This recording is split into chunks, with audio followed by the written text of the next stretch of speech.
And we've got a really exciting topic this evening that takes us down to warmer climes than where we are in Madison, Wisconsin, which is the site of a major snowstorm today. So very, very pleased to welcome two colleagues from the University of Texas at San Antonio, both recently retired. One of our presenters is Dr. Christopher Wickham. He's actually a Badger. He is a UW-Madison German Department alumnus, and he taught for 25 years at UT San Antonio in the German program, retiring in 2017. And our other presenter this evening is Daniel Jello, who was a professor of anthropology for many years and was a dean, the longest serving dean, I believe, at UT San Antonio, if I read the profile correctly. And he was at UT San Antonio for a total, as an active faculty member, for 31 years. And the title of their presentation this evening is Comanches, Captives, Germans, Transactions on the Texas Frontier, 1847. And as a reminder for folks that have joined me just after I started welcoming folks here, our presenters are going to speak for about 50 minutes, and then we'll move into a Q&A. If you have questions, please put them into the Q&A down at the bottom of your screen, and our presenters will be happy to answer them in the discussion period. So again, Comanches, Captives, and Germans, Transactions on the Texas Frontier, 1847. Doctors Jello and Wickham, welcome, and I turn the floor over to you. Thank you for that welcome, Mark. Good evening. My name is Chris Wickham, and on behalf of Dan Jello and myself, I would like to thank Antje Petty, Mark Loudon, and the Max Kade Institute for German-American Studies at the University of Wisconsin-Madison for the invitation to present in the virtual lecture series. We're especially pleased to have the opportunity to present this project to this audience. In December of 2020, Texas history enthusiasts Timothy Cook and Bob Phelps showed Hoppy Hopkins and Dan Jello 3 finely worked pencil sketches dating back to the middle of the 19th century. The sketches seemed to be by the same artist and, with one exception, had never been published. Dan then shared the sketches with 2 other historians, and they were immediately very interested. Why? The sketches provided a detailed and unique view of the cultural encounter between Germans and Comanches in the Texas Hill Country. And in addition to that, 2 of them focused on the dramatic transfer of a captive girl from the Comanches to the Germans. We will examine some of the striking detail in the sketches and try to decode information the artist has placed in them. For your geographical orientation, the Texas Hill Country is the name for the extensive limestone plateau that lies to the north and west of the Balcones Escarpment. The escarpment itself runs roughly along Interstate 35, which links San Antonio, New Braunfels, San Marcos, and Austin. So who was the girl in the drawings? Who were the Comanches involved? Who were the Germans? Where and when did this all take place? What do we make of the rich Indian and German cultural detail that the artist includes? And of course, who was the artist and how important is his work? This talk traces the journey of discovery of that group of researchers as we looked for answers to these questions. The team consisted of Comanche specialist Hoppy Hopkins, Kendall County historian Bryden Moon, and the 2 of us, Dan Jello, an anthropologist and Plains Indian specialist, and Chris Wickham, a German studies specialist. At one critical point, we had help from Llano County historian Glenn Hadler. We refer to the 3 sketches or drawings as drawing 1, D1, drawing 2, and drawing 3. D1 shows a Texas hill country landscape populated with numerous human figures, horses, and an assortment of hunted game. In the center of the sketch, an Indian headman with a war bonnet holds the struggling girl, while a hatted man in European clothing seems set to receive her. A wall and shade tree are included at the left margin. A woman in European formal dress stands in the left foreground. Drawing 2 gives us a similar scene. However, here, the transaction takes place left of center, and the girl appears more animated. The point of view has shifted farther to the right, and the tree and the woman in formal dress are missing. Drawing 3 has an entirely different theme. Here we see a train of ox-drawn wagons heading for a pass, with Indians watching on horseback and on the ground from an elevated vantage point. Again, we are dealing with Comanches and Germans in the hill country, but the focus of attention here is on the settlers' wagons, and the Indians are observers. The historical setting for the drawings is the German colonization of central Texas during the 1840s and early 1850s. German immigrants populated the region under a colonization program organized by a society of noblemen in Germany and known as the Adelsverein, the Verein zum Schutz deutscher Einwanderer in Texas. Though the Adelsverein project was fraught with poor planning, severe underfinancing, fiscal mismanagement, extreme physical hardship, and death, it did make it possible for German settlers to establish stable communities at New Braunfels in 1845 and Fredericksburg in 1846. From Fredericksburg, the settlers were positioned to move north across the Llano River into the Fisher-Miller Grant, a 3.9 million acre tract where the Adelsverein had purchased settlement rights. This enormous territory was as yet unoccupied by whites and home to potentially hostile native people belonging to several tribal groups, most notably Comanches.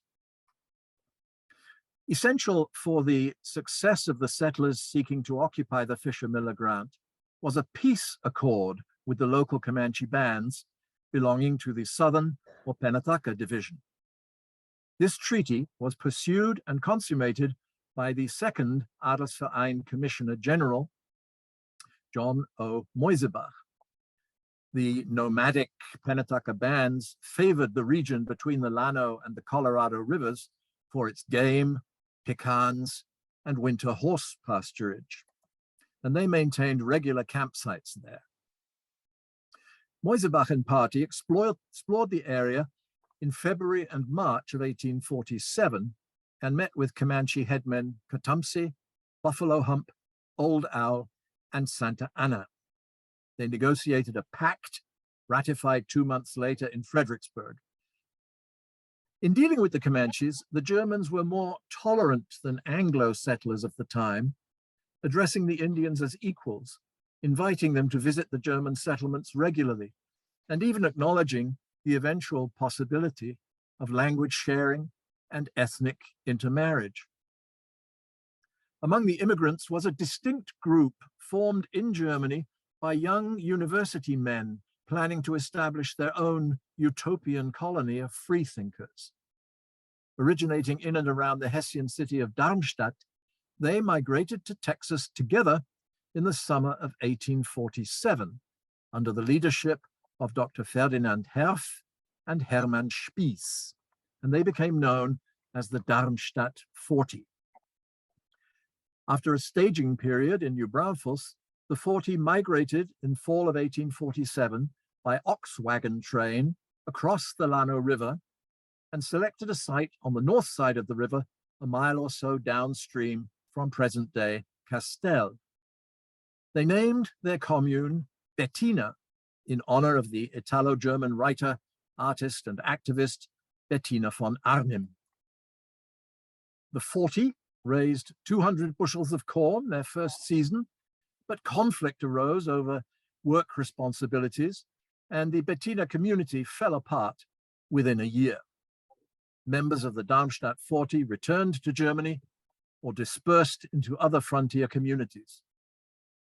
And one of these men was the artist responsible for our 3 drawings. Who was the artist? As we viewed the drawings, the identity of the artist or artists was not immediately obvious, but a box drawn in the lower right corner of drawing 2 contains a name and year neatly penned in a Fraktur calligraphic hand that, despite some flaking of the paper, reads Friedrich and 1847 or 1849. The name Friedrich appears again in pencil script in the lower right corner of drawing 3.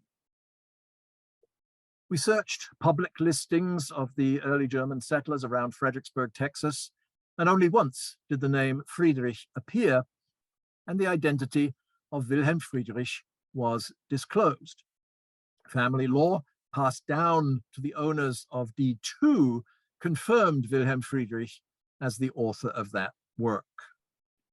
This name is not a prominent one in the history of German settlement in this part of Texas, and biographical information is scant, but the evidence is clear that Wilhelm Friedrich was a member of the Darmstadt 40 and a close associate of Dr. Ferdinand Heff. Wilhelm Friedrich was born in 1823, probably in Griedel, a district of the town of Butzbach in the Wetterau region of Hesse.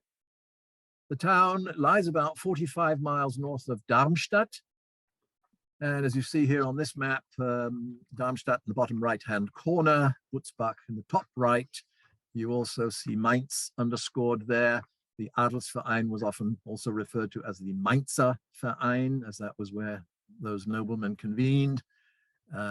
Braunfels is squiggly underlined at the top of the map. Of course, Neu-Braunfels, New Braunfels is an important town that we will be talking about today. Like several of the 40, Friedrich attended the Höhere Gewerbeschule zu Darmstadt, the Darmstadt Vocational School, forerunner of today's Technical University of Darmstadt. And we're fortunate to have handwritten grade reports from this school from the period 1840 to 1843. Friedrich's major is listed as Kameralist. Kameralism was a German social science focusing on the bureaucratic management of the nation state, containing prototypic elements of economics, statistics, public policy, and planning, and with the aim of producing enlightened administrators. The handwritten comments by Friedrich's various teachers, though not always clearly decipherable, are at times prophetic. The one area where Friedrich was deemed exceptional was drawing, be it topographical, geometric, machine, or architectural. Promises to become good, verspricht gut zu werden, wrote Professor K in March of 1841. Is developing well in topographical drawing, wrote K later. The extant records do not confirm that Friedrich completed his course of study or graduated from the Darmstadt school, but we may assume he did because the 40s settlement proposal to the Adelsverein limited membership to those who had passed their exams and established themselves in their occupations. Friedrich arrived at the Bettina settlement in September of 1847, presumably with the founder's wagon train. His presence at Bettina is confirmed in Dr. Heff's recollections of the colony, where Heff named Friedrich among the hard-working and honest colonists who stood apart from those who soon became jaded with the enterprise and maneuvered to drop out. It may be assumed that he stayed at the commune for most of its existence, though there is no full account of his time there. After Bettina, Friedrich is found in New Braunfels, for a William Frederick, described as a laborer, born in 1822 in Germany, is counted in that town in the US Census of September 1850.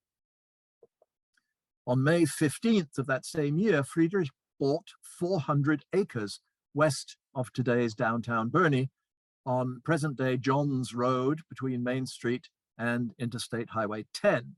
This well-watered property straddled the Camino San Saba, an ancient Indian and Spanish pathway that, together with the roughly parallel Pinta Trail to the east, connected San Antonio with Fredericksburg and points beyond.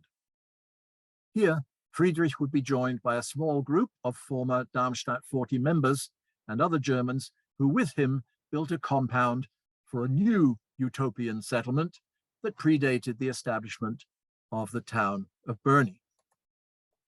The creek named for him is a feature of the Burney townscape today. Between 1854 and 1861, Friedrich made his living as a surveyor. As predicted by his teachers in Germany, Friedrich's draftsmanship was always more than a notch above the usual. An October 1860 survey he produced of some property in present northwest San Antonio is characteristically superb, preserving hitherto unknown detail of the linkage between the Camino Real and the Pinta Trail, routes which the German pioneers used to reach Fredericksburg. Who are the Indians in Friedrich's sketches? As we turn our attention to the drawings themselves, there can be no doubt that the Indians in the drawings are Comanches of the Penadoka or Honey Eater division. This is clear from their dominant position among area tribes, their known interactions with the Germans, and from details of dress and behavior. The Indians are drawn in the same way for the most part. The men are bare-legged, not wearing leggings, just breech clouts. Their breech clouts and their upright head feathers, which seem sometimes to be held in headbands in D1, are not particularly realistic and often look more like the detailing seen on map cartouche Indians. No shirts, leather armor, or hairpipe breastplates are shown, and only one man wears leggings. Almost all the men hold lances. The long lance with wooden shaft and metal point, often fashioned from a sword blade, was a prominent Comanche weapon during this period. In both D1 and D2, one Indian man stands with his lance, his back turned to the viewer. In D1, one of the Indians near the end of the mounted ranks is waving ribbons or streamers above his head with his right hand while holding up a lance with a skin or flag affixed to its end with his left hand. He appears to be signaling the other mounted Indians to ride in or assume a formation. Similar signaling with ribbons is performed by 3 men in D3, while 3 others make signals by holding their lances aloft. Such communications were part of a large repertoire of long-distance signaling methods that also included fire, smoke, blankets, skins, bird bone whistles, gestures with the shield or hand, and tight horse maneuvers. All these kinds of signals were typically sent from high ground, as shown in D3. It is also possible that the skin or flag on the lance in D1 is a white one, as the Comanches were familiar with this conventional European peace signal and displayed it when greeting the Germans and other parties of white men.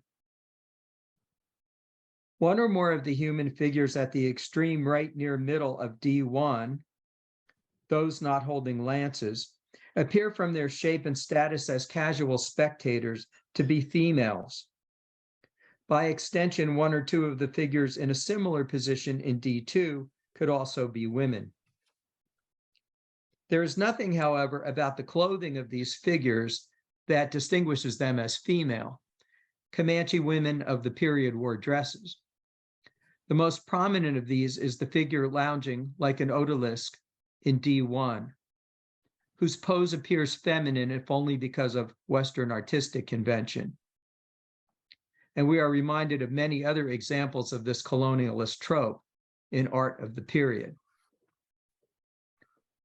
Whether female or not, the reclining figure in D1 and its companions face the main activity in the center and direct attention to it. In this function, they are balanced on the other side of the drawing by the man holding his horse and leaning nonchalantly against the tree. He serves as a kind of framing device, customary in European art tradition. The white men and women and the woman white men and a single woman, that is, looking on in D1, lower left, also contribute to this framing function. The Indians' various activities in D1 and D2 are typical of a large, bustling gathering. While some talk with the Germans or relax and look on, others in D2 carry in game. More tend a herd of livestock, frisky, unsaddled paint horses in D2, docile horses or mules in D1. Several form a perimeter of mounted men as if to assert control over the proceedings, and still others travel in the background. The numerous Indian men on horseback, lined up and equally spaced, either at rest or marching in, are impressive with their discipline and refinement, appearing no less civilized than the Germans in their orderly queue. Something like this behavior is described in several historical accounts. The detailing of Comanche horsemanship, including the form of the horses, riding postures, and tack, is striking. The Indian horses are small relative to their riders, though sturdy, and care was taken to show spots on several of them, all characteristic of the paint horses, which the Comanches called tosonavo, which they preferred. Drawing 3 is most notable in recording one of the riding stunts for which the Comanches were renowned, as 2 riders stand balanced on their horses' backs. Some of the horses have saddles or saddle pads. The horse with splayed legs in drawing 1 has the most detailed saddle.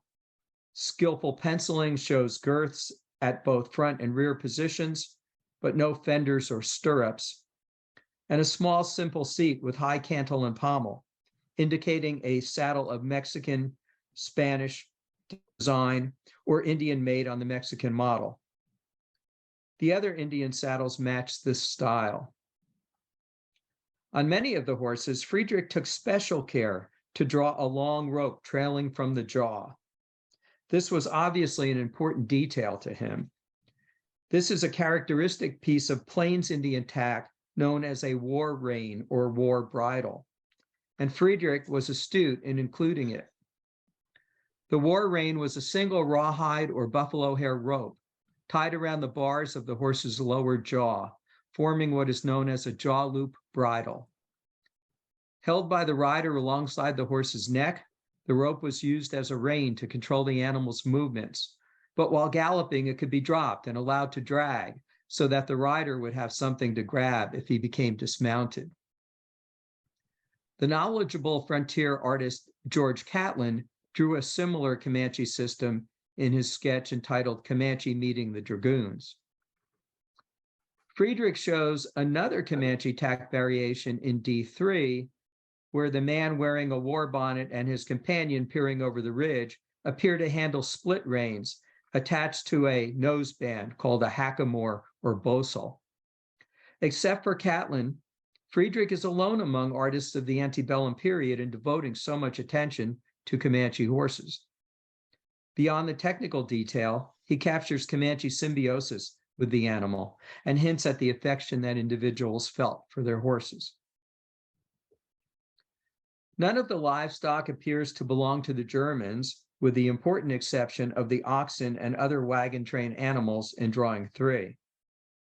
Here is fine detail of a driver with his whip resembling a modern lunge whip, with equal length shaft and lash, held high as he walks along with the oxen, and his horse is led by another rider. One can see his empty saddle with its low, broad horn and sloping cantle that suggest, whether intentionally or not, a hope saddle, a forerunner of the Western-style saddle developed in Texas in the 1830s and commonly used here afterwards. What other information do the sketches contain? Friedrich's drawings contain some helpful written information. In D1, almost imperceptible along the bottom of the woman's long skirt, are some indistinguishable letters, perhaps 4, followed by HERF. No doubt this indicates that the woman depicted is Julie Herf, the lone adult female among the Bettina settlers. Julie Herf, spelled with one F and no relation to Ferdinand Herf, who spelled his name with two Fs, was a German woman from Baden who had previously traveled to America and become fluent in English. She signed on with the Darmstadt 40 as cook, housekeeper, and translator in Hamburg, and went to live with them at the Bettina commune. Drawing 3 has a legend in its bottom right corner that is much worn, possibly partly rewritten, but still refreshingly understandable. In all probability, it reads, Auf dem Wege zum Rio Lano, den 25. September 1848, Friedrich. On the way to the Rio Lano, September 25th, 1848, Friedrich. More noteworthy information is found in the depiction of slain animals in D1 and D2, developed a bit differently in each. In D1, the animals in the middle of the array are out of proportion, overly large in comparison to the humans near them, as if to emphasize them. Several of the animals have their bellies slit open. They have been field dressed, provided for the occasion as food or peltry. Among them are turkeys, deer, rabbits or hares, and large and small javelinas. This catalog of native species continues in the background in drawing 3, which is decorated with living animals, including bison, 2 of them butting heads, mustangs, deer, and a pack of 10 loping wolves or coyotes, perfectly, if minutely rendered, with the fewest pencil strokes necessary. Of special interest to naturalists is the depiction of 2 slain large spotted cats in drawings 1 and 2, which can only be jaguars. It is not commonly known that this species ranged so far northward in times past, but there are several written accounts of jaguars in Texas from the mid-19th century. However, Friedrich's drawings remain the only known pictorial evidence for jaguars in Texas prior to the 20th century. These animals, deer, hares, in this case jackrabbits, wild turkeys, javelinas, wolves, jaguars, elk, have interesting symbolic value because they are all, to the Germans, new species or subspecies that are members of genera known in the Old World. They are thus both familiar and exotic. The animals were also a potent representation of the natural world that the Germans would need to conquer. That operation is underway in drawing 2, which shows slain deer being brought in by both Indians and Germans.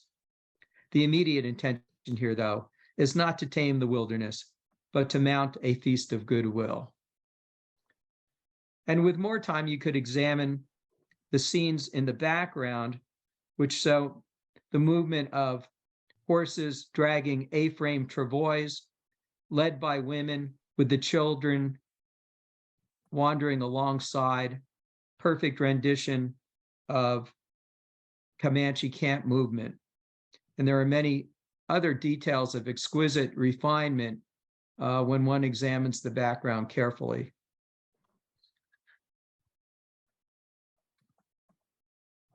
Who are the other people in the sketches? The non-Indian men are readily identifiable as German settlers because of their uniform depiction with long beards. In this period, as a rule, beards distinguished the Germans from Anglos. The Panatakas seized upon Moisebach's long red beard as his defining feature. Bettina settler Friedrich Schenk wrote to his mother in Germany in November of 1847 that the, quote, brown sons of the wilderness, end quote, referred to the Germans as beard men. This term is probably a gloss of the Comanche word Mozoraibo, bearded white man. This is an old theme in tribal culture with a song and various stories about the wonder experienced when the Comanches saw men with beards for the first time. Along with the beards, brimmed hats serve as unfailing markers for the Germans. This convention mirrors Indian practice, though not knowingly, for among the Comanches and other Southern Plains Indians, the brimmed hat was the symbol for a white man, whether in pictography or sign language. And along with hats, the men all wear standardized pocketed coats and trousers extending down to their shoes, except for a few whose pants are tucked into their boots, a detail repeated in both drawing 1 and drawing 2. One more indication that the white men might be Germans appears in D3, for their wagons are drawn by oxen. With some exceptions, the hill country Germans preferred oxen as draft animals, while Anglo settlers more frequently used horses or mules. Oxen were cheaper and more reliable than equines, and not significantly slower. Also, Indians were much less tempted to steal oxen than horses. The Germans are engaged in several activities. Several of the men carry rifles, mostly leaning on them in a relaxed way. Many form a line as if waiting to greet the Indian chief. In the lower left of drawing 1, 4 men stand, squat, or lie as spectators. One gestures with his arm toward the central action while speaking to the woman that we have identified as Julie Heff, whose style of dress indicates that she is the only white woman in any of the 3 pictures. He seems to be explaining what's going on. What did we find out about the captive girl? The main action in drawing 1 and drawing 2 involves an Indian man standing behind and holding a girl in Indian dress. The man is a chief or band headman, indicated by his full feather war bonnet. He is the only person wearing one in D1 and D2. The feathers from the immature golden eagle each stand for a brave deed, advertising the wearer's war record, in this case, a highly distinguished one. This style of headdress, with 1 or 2 long trailers extending from the back of the crown down the wearer's back to his heels, is historically significant. It is generally thought that Comanches rarely wore feather war bonnets of any kind before the reservation period of the late 1800s, but here we have evidence to the contrary. Corresponding to the war bonnet is a medallion hanging around the chief's neck, no doubt a peace medal of the kind presented to Indian leaders by various governments and companies, proudly worn as a status symbol. The chief's identity is open to informed speculation. The peace medal suggests he had been on a visit to Washington, D.C., and Ferdinand Lindheimer noted that Comanche headman Santa Anna had visited there just before his meetings with Horseback. It is likely, though not verified, that Santa Anna was given a presidential peace medal by James K. Polk during this visit. He and the other Penaduka leaders could have been given medals at the May Treaty signing as well, or earlier, as medals, along with printed testimonials, canes, and flags, were common diplomatic gifts from all the colonial powers and private traders. So a medal in the drawing cannot prove the wearer's identity. Furthermore, Santa Anna was described by some as short, full moon-faced, and corpulent, not at all like the trim chief in Friedrich's drawings. It is plausible that Friedrich did not intend to draw a specific person, but instead an iconic, if not stereotypic figure of Penaduka leadership. That the female is less than fully adult to age is suggested by her height relative to the chief's. She rises about to his chest.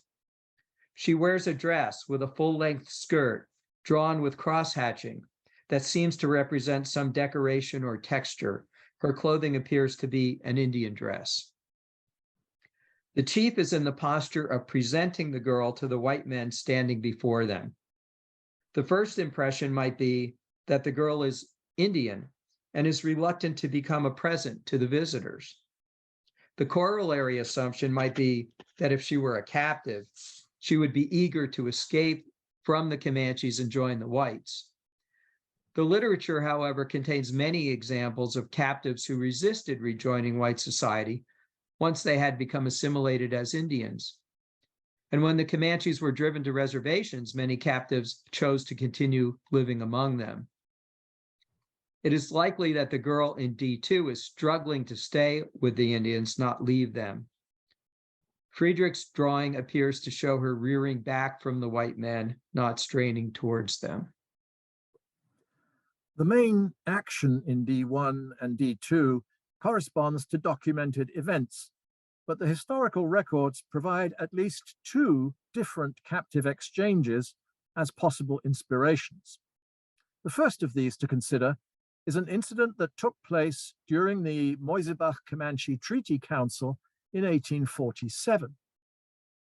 Ferdinand Römer noted, "We saw among the Comanches all kinds of movable articles stolen in Mexico, such as costly blankets, mules, horses, harnesses, etc. We also saw captured Mexican men, women, and children. Several of these had lived for so long a time among the Indians that they had no desire to return to their native land. They were therefore not treated as prisoners. A young Mexican woman with whom her master was dissatisfied was offered to us for the small sum of $40. Of the captive mentioned by Raymer, we do not know her name or whether the Germans actually purchased her. There is no other mention of the young woman or the incident specifically in the records of the Adelsverein. Much of what was going on that day, however, can be interpreted considering Joaquin Rivera Martinez's outstanding study of Comanche captives. In his sample of 773 documented captives whose destiny is known, some 15% were adopted into Comanche families with marriage and property rights, and thus deeply assimilated, while 10% were ransomed. It was unusual for Comanches to give up a captive of their own initiative, but then almost always for a substantial ransom. Sometimes they did offer captives during peace negotiations. Since a treaty agreement, with its inherent need to establish lasting bonds and trust, was the basis for the March 1847 convening of Comanches and Germans, and since the ransom amount for the Mexican girl was only, in Raymer's words, a small sum, geringen Preis, there is some reason to believe that the Germans redeemed the girl. On the other hand, a young Mexican woman may not have wanted to go with the German strangers. If they did acquire her, the Germans would have adopted her or attempted to reunite her with her Mexican family. But there were reportedly other episodes involving the Germans and a Mexican Indian captive. These events are said to have taken place at the Bettina settlement or in New Braunfels. The accounts vary and must be treated systematically in order to reconcile them.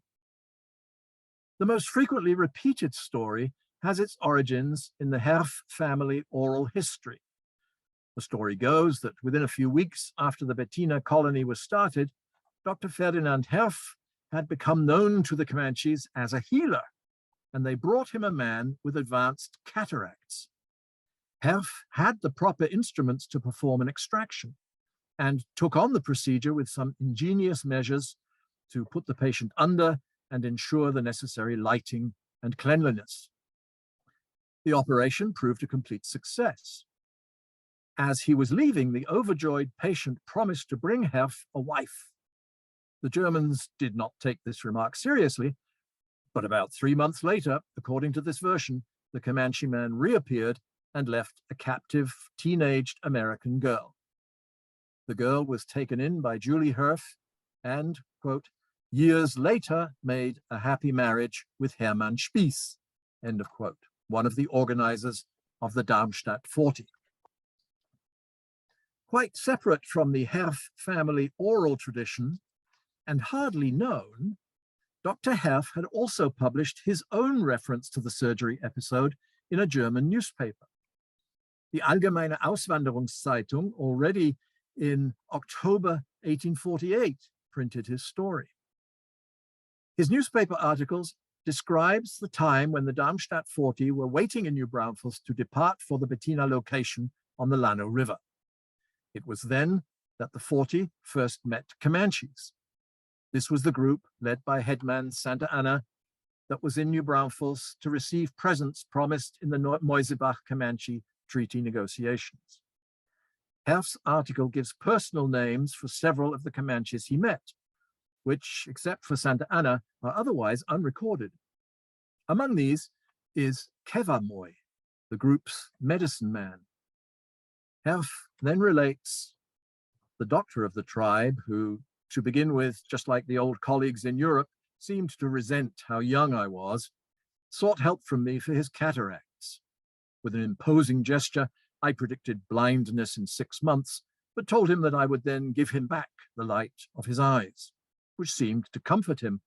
And more generous than Santa Anna had been, he promised an honorarium consisting of 2 mules and a Zart Mexicano Huepcha, a beautiful Mexican woman.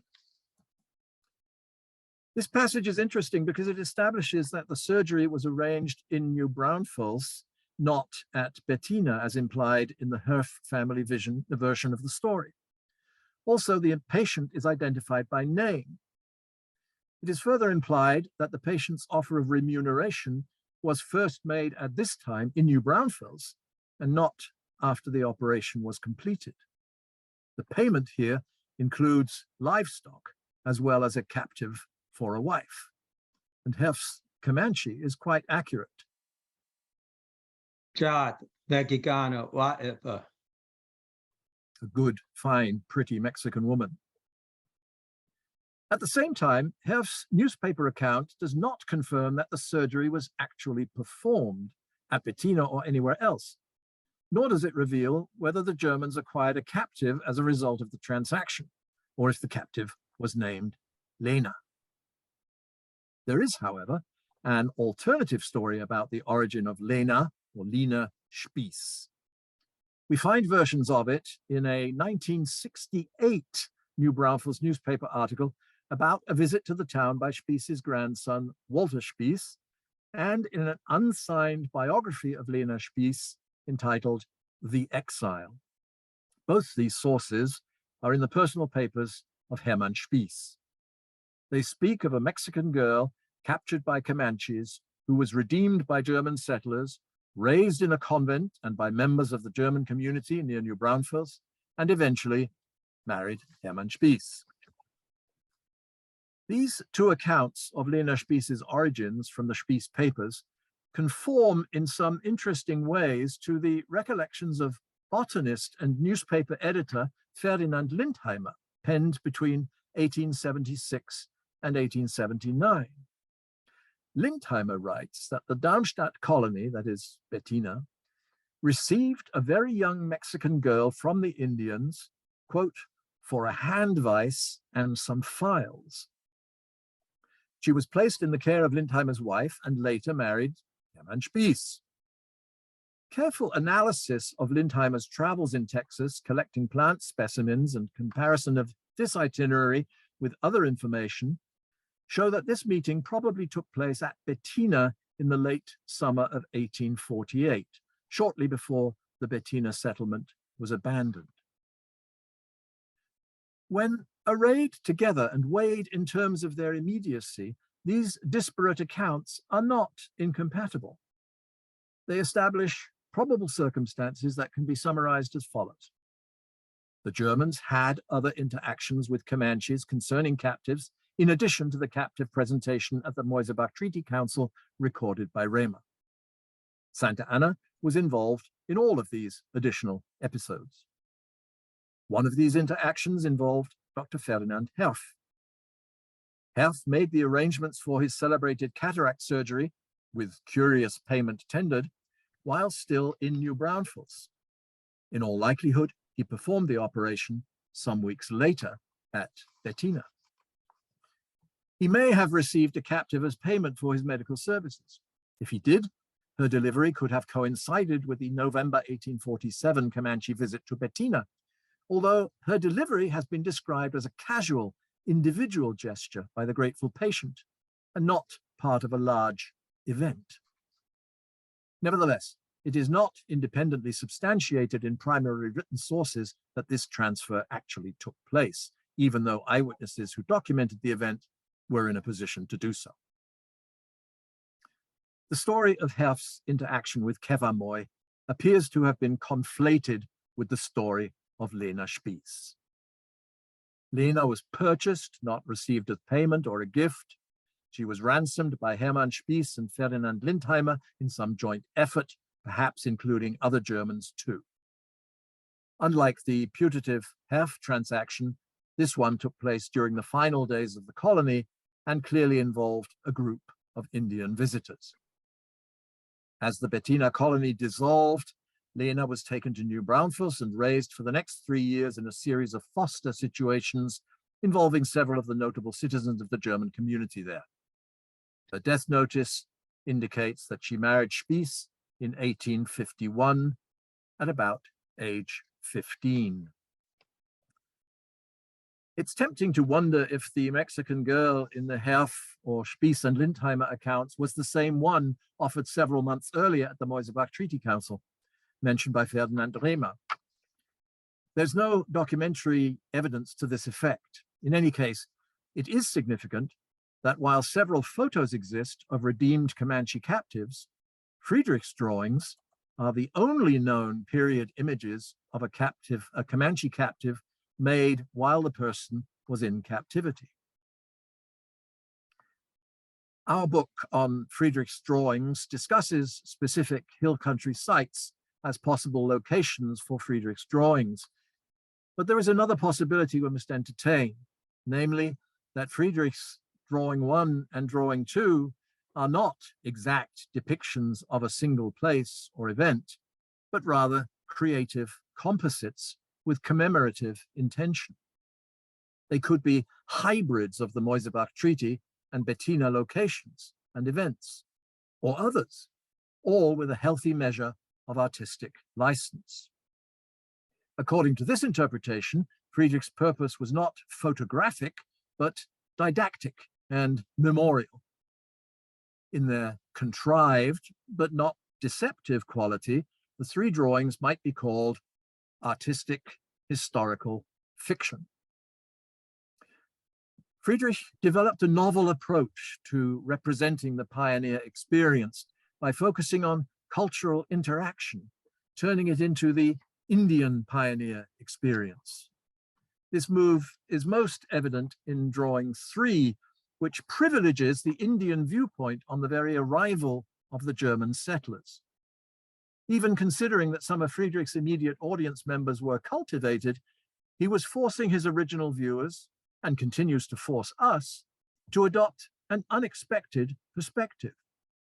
Friedrich's manipulation of perspective by showing human figures from the back represents an experimentation in viewpoint. Friedrich establishes a rational and observational rather than emotional connection between his viewers and the people and environment he depicts.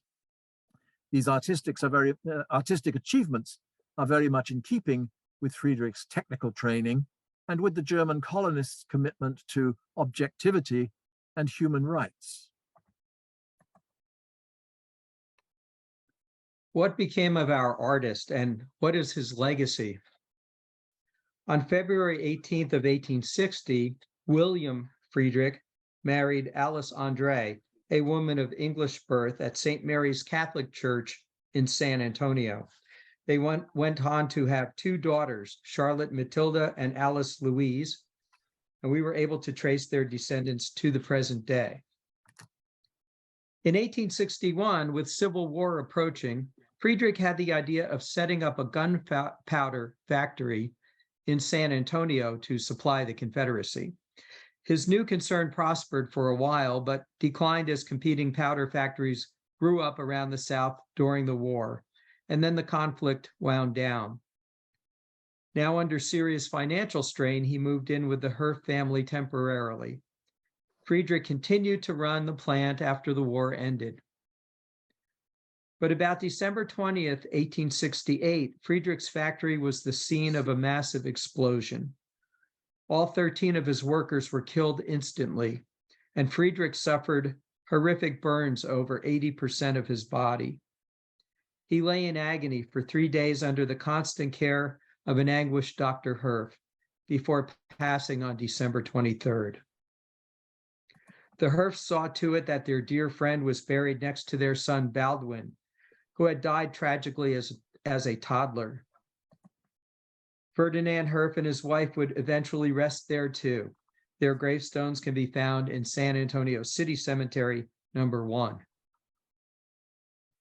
A person of Wilhelm Friedrich's interests and vision was likely to have some notion of the coming developments initiated by the Darmstadt 40 and their fellow German settlers.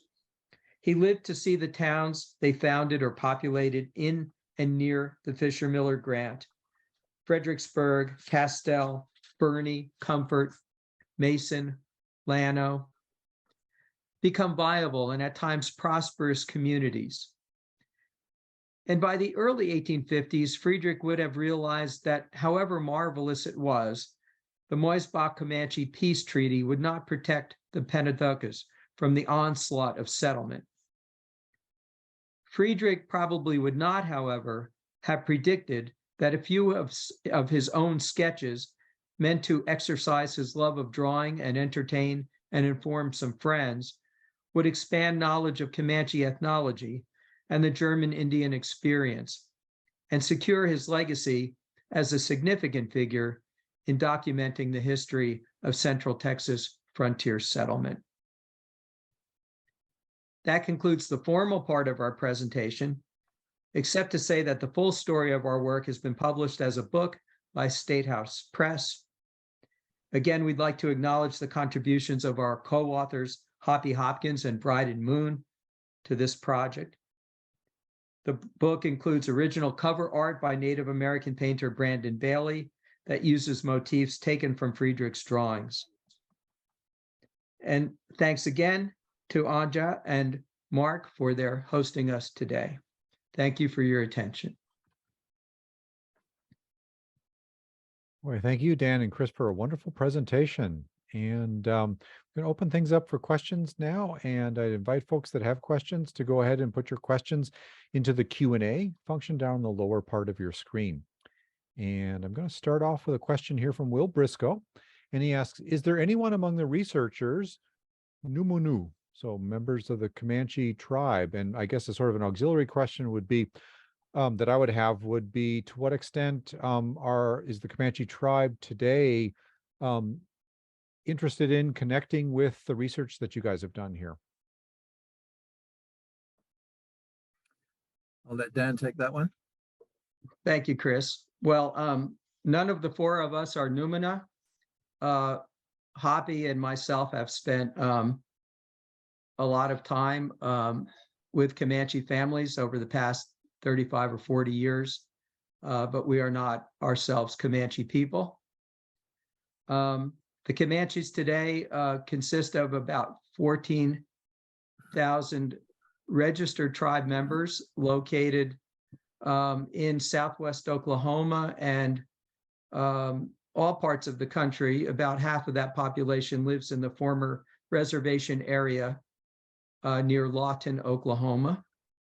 And the rest are residing around the country and in other parts of the world as well.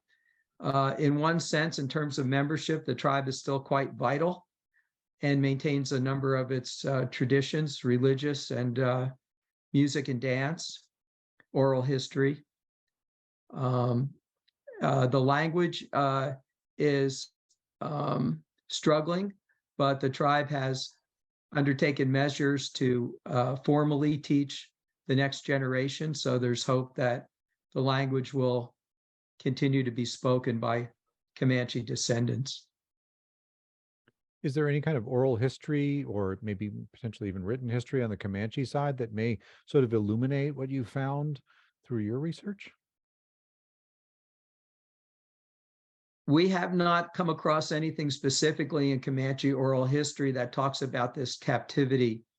There is some frustration that after a certain point, going back much past the 1870s, for whatever reason, I think there are a number of reasons why this happens, but the Penadoka division is the first to really go on the reservations and then move up into Oklahoma. And a lot of the specific details of their tenure in Central Texas do not seem to be retained to the same degree that, some of the later bands functioning in Northern Texas in the 1870s can still reconstruct things that we can correlate with the historical record. We're always open to the possibility and we keep looking, but it hasn't been fruitful so far. Great, thank you. Next question comes from Nancy Purchase. Are the names of 40 Germans, the Darmstädter, in the 1850 census? Not all of them, because many of them returned to Germany after the collapse of the Bettina colony, but a number of them are, and some of them we have been able to trace. We've also been able to get some information on other members of the Darmstadt 40 from the TU in Darmstadt, the Technical University. They have an active archive, and in spite of the fact that many of their records have been destroyed over the years, the particular grade records that we quoted in our presentation and other historical documentation from that era has been preserved. And so that is also a good source for background information on some of the individuals who came over with the Darmstadt 40. There are various lists of names of the Darmstadt 40 compiled, generally speaking, in Texas.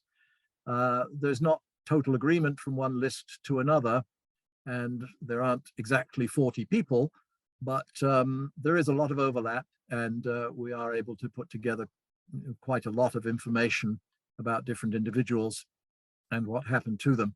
But specifically about the 1850 census, I can't really say anything more precise than that. Next question comes from Charles James, and it's a very straightforward one. Did the German settlers learn Comanche? Good question, Charles. And the short answer, I think, is no, at least not to any extent that we have been able to document. We do know that a Comanche German dictionary was compiled by a man immediately after the Moisebach Comanche Treaty.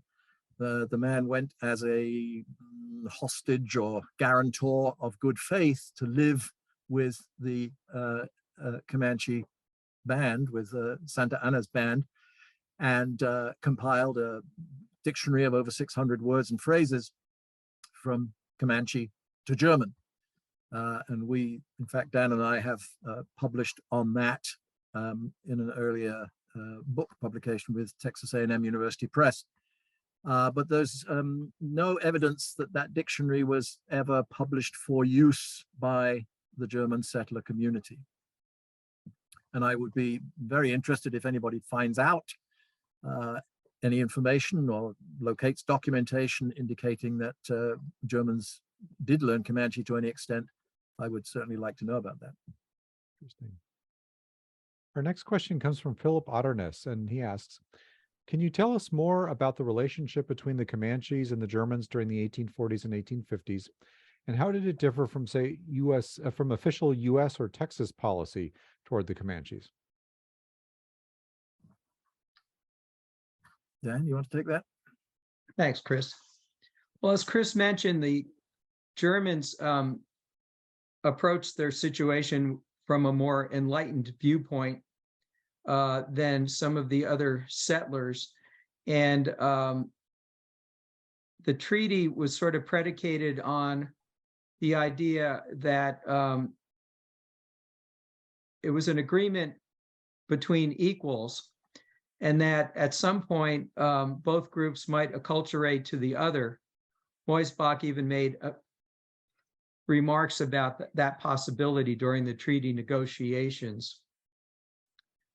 In the first few years of the treaty and settlement, there was a lot of visiting between the two groups, particularly the Comanches would visit in Fredericksburg and enjoy the hospitality of the Germans. And they would provide trade goods. Bear oil is one thing that gets mentioned a lot. It was a fuel and cooking oil that the Germans really needed, and they relied on the Comanches for that. Comanches brought them honey, and they received trade goods, presents, and foodstuffs from the German settlers. And it was largely a peaceful and cooperative situation. As time wore on, hostilities in the area did increase, and there's some sense in some writings by historians that the treaty fell apart. But as Chris and I have looked at the different documented engagements, it's impossible to lay the blame for any predations on the Penadoka people who were under the headmen that made the agreement with Moisbach.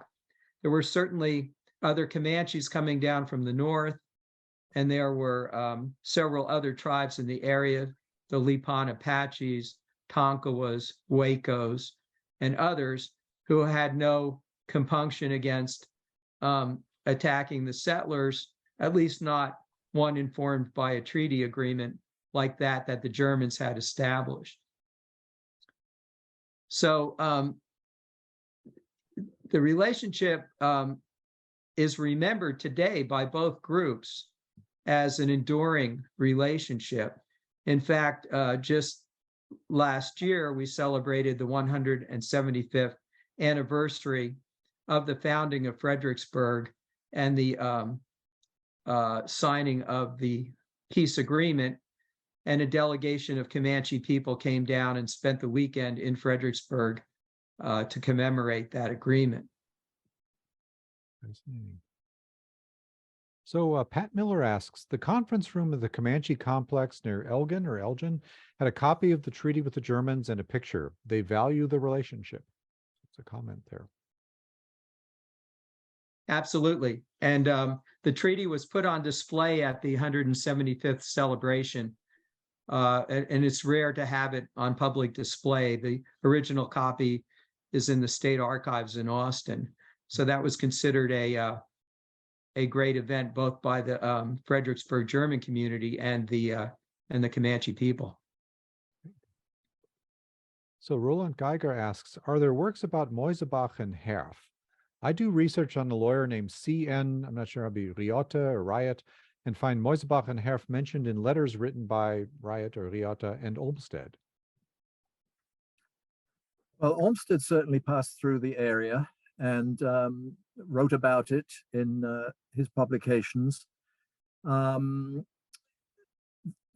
The settlers, especially the more educated settlers, but others too, maintained fairly intense correspondences with people back home. We know that Ferdinand Lindheimer, whom you saw in our presentation as a botanist, was in constant contact with his colleagues in St. Louis and at Harvard, and sending samples to them and collecting plants in Texas. We know that Moisebach was very engaged in plant collecting also, and was very involved with tree nurseries, especially fruit trees. He has a correspondence with Professor Engelmann in St. Louis at the St. Louis Botanical Garden about enology and viticulture, especially concerning the phylloxera outbreak in France and the damage to the wine industry in the mid-19th century in France, and whether or not Texas varieties of grape and grapevine stock can be of assistance in that situation. So yes, there is kind of a scatter field of correspondence involving these people in various networks in Europe and here in this country. Thank you. Two more short questions that go back to the question of language again. So Charles had asked, Is there any indication that the Germans learned Comanche? And now, on the flip side, Wolfgang Hochburg asks, is there any indication that Comanches learned German? And then he comments, they would have likely ended up with a Hessian accent. Yeah. I thought that question might come up given the prior question. Unfortunately, we haven't found any German in Comanche thus far. It wouldn't totally surprise me. As you might guess, there's a lot of Spanish in Comanche, particularly for manufactured goods and things that they traded with the Mexicans and Spanish. Comanche functioned as a lingua franca on the southern plains, and as a result, it was used in commerce, even by tribe members who weren't Comanche. So a lot of Spanish and some English that was adopted fairly early. Again, odd things that the Comanches didn't have in their own culture. I'm thinking of the word in Comanche, biniga, which is from petticoat. Okay. And there are a lot of Spanish examples like that. Huarache from huarache for Spanish sandal. Bread in Comanche is often called tortilla from tortilla. So we have those examples, but unfortunately, I haven't seen any German yet. Interesting. And of course, Santa Anna's name obviously kind of harkens to a connection with Mexican culture there as well. Right. Interesting. So looking ahead at some of the questions here, did the expedition, this is from Ann Weiss, did the expedition and the return of the 40 have any long-term or residual impact or curiosity in Germany that we know of?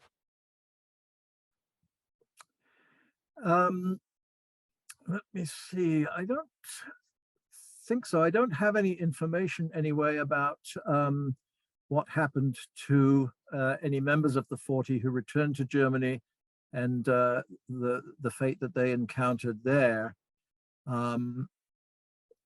There is considerable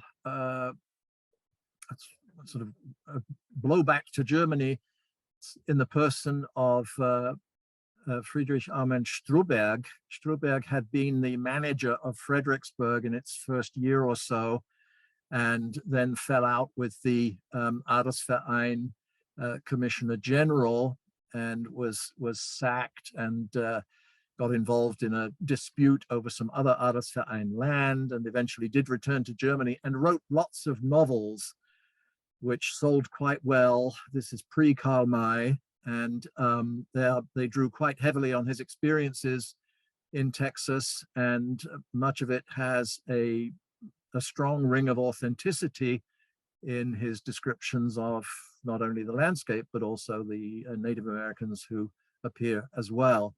So Struberg's writing is an important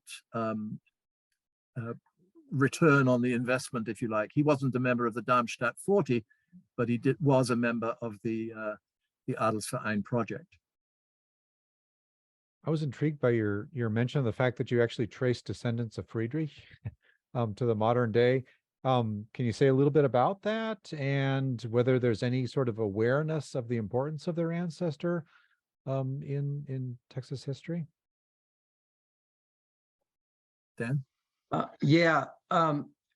One of the delights of having the book come out is, to give copies to your friends and relatives. And one of our expeditions of this sort is to present a copy in person to these folks who we identified as the most recent descendants. We have no sense that they know about this yet. And so that's on our list of things to do in the next couple of months. These particular individuals live in coastal Mississippi.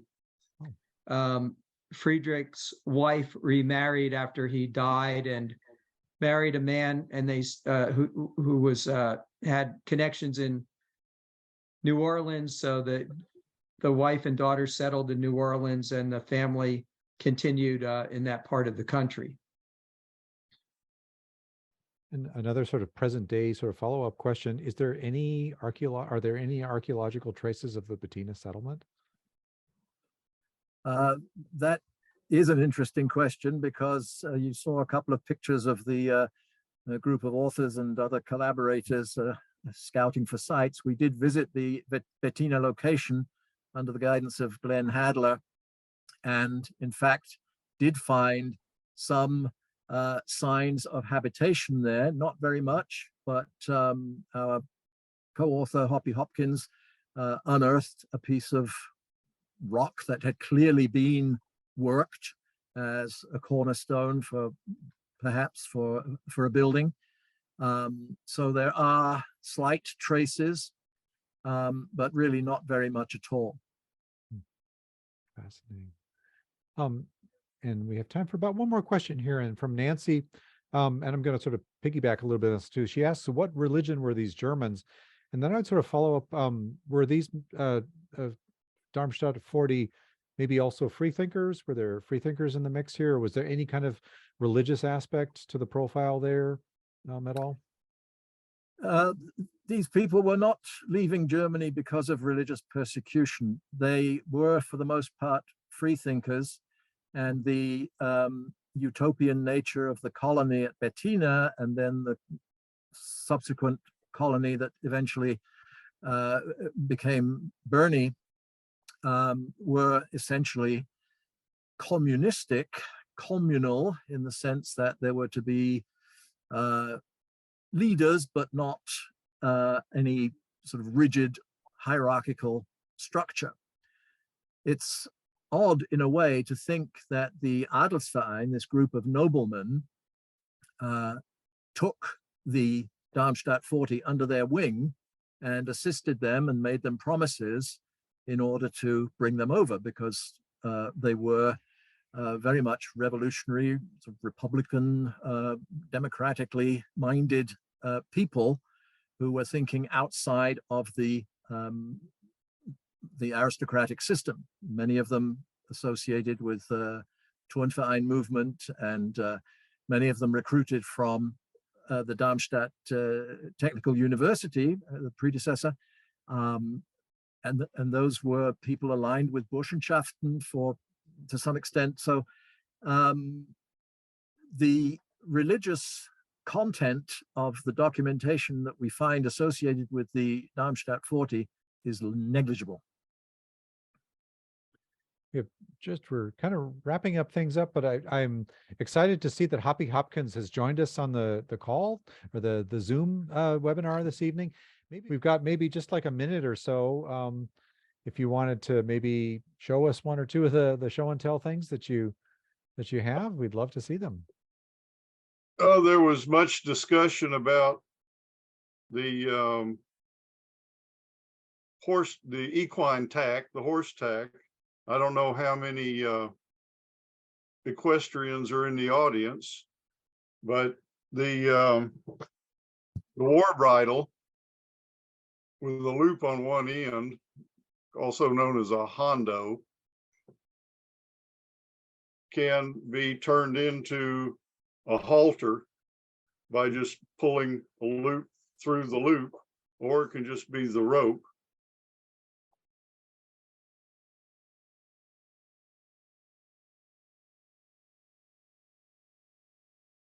With one loop going over the head and one loop going over the nose, and a lead rope. Wow. The war bridle itself is, like Dan said, just tied on the lower jaw behind the canine tooth, where it can't slip off. Tight enough it can't slip off, loose enough that it doesn't wrinkle the lips and interfere with grazing, and it can go over their tongue, under their tongue. They can play with it like a roller bit. And my experience, I have better control with this than any bridle I have ever used. Wow, that's impressive. Wonderful. I hang with the Comanches, and I've been doing a lot of experimental archaeology in the tack, the horsemanship, the mounted archery. That's what I brought to the table in interpreting the drawings. Great. That's fantastic. That's amazingly wonderful experience that I'm sure has really, really enriched the project. Great. Well, thanks so much, Chris, Dan, and now Hoppy for having joined us this evening. Wonderful presentation. Just utterly fascinating. And again, thanks for presenting this evening, and thanks to everybody who joined us on the webinar this evening. We hope to see you at future Muxcata Institute virtual lectures. All right. Have a good